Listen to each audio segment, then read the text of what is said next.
Hey, welcome back. We're going through LearnVC's tutorials on vendors, and right now we're going to talk through the fields that are actually used as part of the procurement system, and just to get familiar with some things that really do affect anything from demand to carrying through to the documents, etc.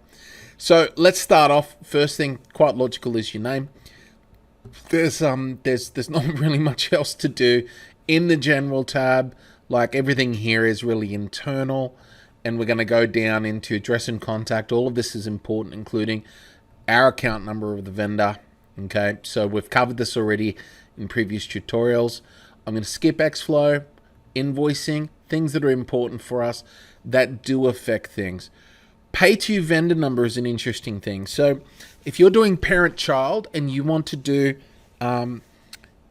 billing that can handle a whole heap of child branches, but all the bills go to the parent. For example, we've got customers that deal with Bunnings. They will bill, 800 different Bunnings customer cards, but the pay to is Bunnings Group Limited. So you end up having this parent-child relationship with Business Central that allows you to turn around and then adapt to some other things that we've done, where we've written parent-child statements, so we can send them one statement for the whole group and all that type of stuff. Getting one payment receipt for 800 accounts, they're the type of things you can do. So pay to vendor number, super important. We're going to keep going down. Registration, I'm bypassing because that doesn't really touch part of our procurement process. For payments, we're interested in how we're actually going to pay them. EFT for Australia is the default unless you're doing cash payments, which is pretty rare.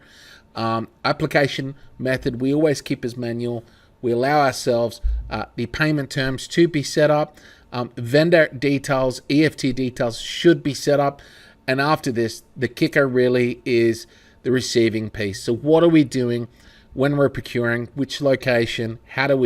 What's our shipment method code? I'd recommend a lead time, 4 days as an example, or 3 weeks, or 1 month. Okay, so if you understand date codes in doing 3 days in Business Central, this actually helps with our demand planning when we're running procurement.